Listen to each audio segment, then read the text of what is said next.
friends, welcome to Madras Samayal. இன்னைக்கு நம்ம மெட்ராஸ் சமையல்ல Korean pancake, Korean sweet pancake எப்படி பண்றதுன்னு பார்க்கலாம். இது வந்து ரொம்ப சிம்பிளான ஒரு ரெசிபி. உள்ள வந்து ரொம்ப ஈஸியான ஒரு ஃபில்லிங் வச்சு சூப்பரா நம்ம செஞ்சு முடிச்சிடலாம். சாயங்கால நேரத்துல குழந்தைகளுக்கு வந்து ஸ்நாக்கா சர்வ் பண்றதுக்கு ரொம்ப நல்லா இருக்கும். இப்போ இது பண்றதுக்கு ஃபர்ஸ்ட் வந்து நம்ம வெளி மாவு தயார் பண்ணனும். அதுக்கு நான் இன்னைக்கு வந்து 1 கப் லேசான இதமான சூடுல இருக்கிற தண்ணி எடுத்துர்க்கேன். குழந்தைங்க குடிக்கிற சூட்ல தான் இருக்கணும். ரொம்ப சூடா இருக்க கூடாது.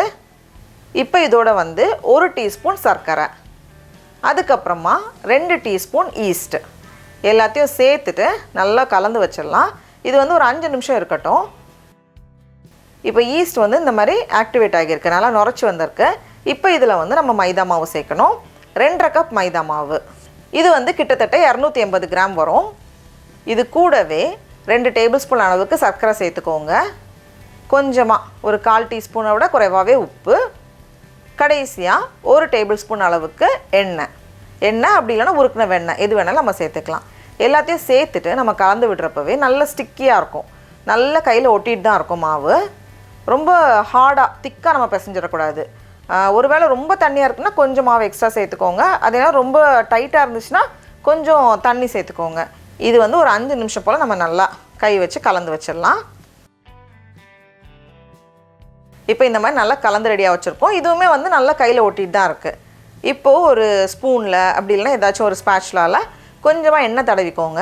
தடவிட்டு நம்ம வந்து அந்த ஓரங்களை வந்து ஸ்க்ரேப் பண்ணி உள்ளே விட்டுடலாம்.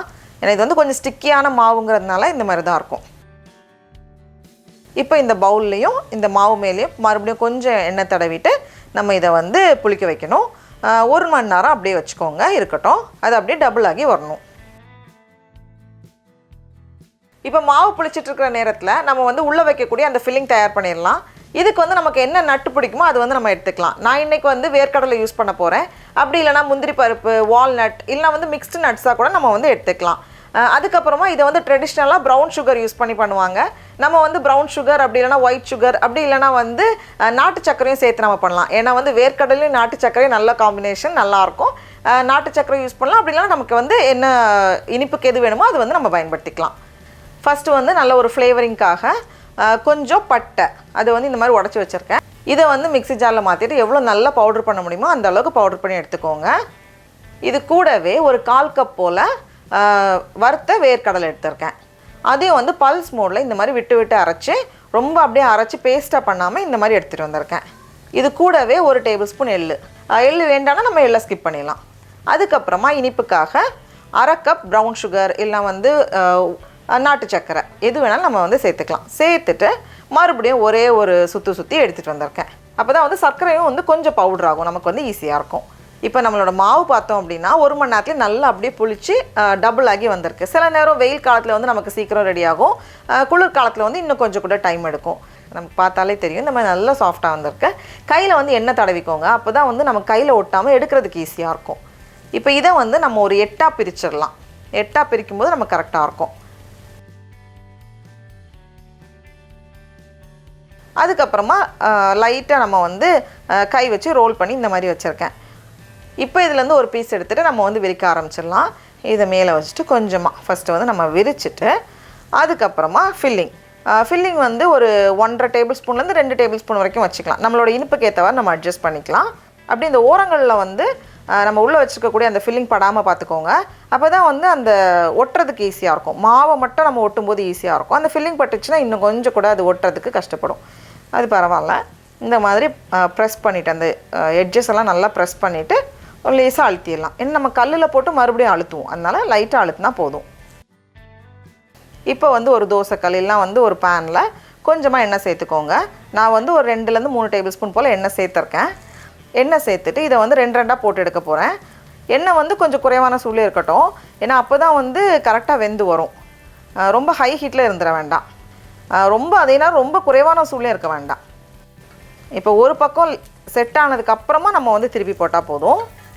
இந்த மாதிரி திருப்பி போட்டுட்டு ஒரு ஸ்பூன் வச்சு நம்ம வந்து ப்ரெஸ் பண்ணணும். ஃபஸ்ட்டே வந்து நம்ம ப்ரெஸ் பண்ணிடக்கூடாது. திருப்பி போட்டுட்டு நம்ம ப்ரெஸ் பண்ணும்போது நமக்கு வந்து அது ஒட்டாமல் ஈஸியாக வரும். கொஞ்சம் அழுத்தும் போது தான் நமக்கு வந்து அந்த ஷேப் வரும். அப்புறமா வந்து அது கரெக்டாக வரும். எண்ணெயெல்லாம் குடிக்காது. அப்படி நமக்கு வந்து நம்ம யூஸ் பண்ணுற எண்ணெய் அப்படி நமக்கு வந்து மீதி வந்துடும்.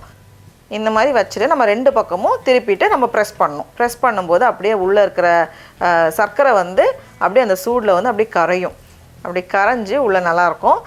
இப்போ பாருங்கள் 2 பக்கமும் நல்ல ஒரு கோல்டன் ப்ரௌன் கலர் வந்திருக்கு. அதை நம்ம அழுத்தி எடுக்கும்போது அழகாக அப்படியே கொஞ்சம் கூட அது விரிஞ்சு வரும். இப்போ இதை எடுத்து நம்ம வெளியே வச்சிடலாம். அவ்வளோதான், நம்மளோட சுட சுட சூப்பரான Korean sweet pancake ready. இது வந்து வெளியே கொஞ்சம் கிறிஸ்பியாக உள்ளே நல்லா சாஃப்டாக, அதே நேரம் அதுக்குள்ளே இருக்கக்கூடிய அந்த ஃபில்லிங் நல்லா ஜூஸியாக சுட சுட சர்வ் பண்ணும்போது அவ்வளோ நல்லாயிருக்கும்.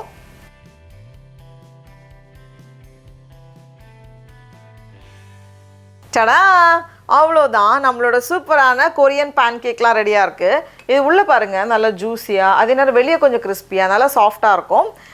இதில் வந்து நம்ம நாட்டு சக்கரை சேர்க்கும்போது அந்த வேர்க்கடலையும் நாட்டு சக்கரையும் சேர்ந்து கிட்டத்தட்ட அந்த கடலை மிட்டாய் காம்பினேஷனில் இருக்கும், அந்த டேஸ்ட் இருக்கும். இப்போ நம்ம டேஸ்ட் பண்ணி பார்க்கலாமா? ரொம்ப ரொம்ப நல்லாயிருக்கு. நீங்களும் கண்டிப்பாக இந்த ரெசிபியை வீட்டில் செஞ்சு பாருங்கள். உங்களுக்கு இந்த வீடியோ பிடிச்சிருந்துச்சுன்னா மெட்ராஸ் சமையலுக்கு சப்ஸ்கிரைப் பண்ணுங்கள். நாவின் சுவை எறும்புகள் மலரட்டும்.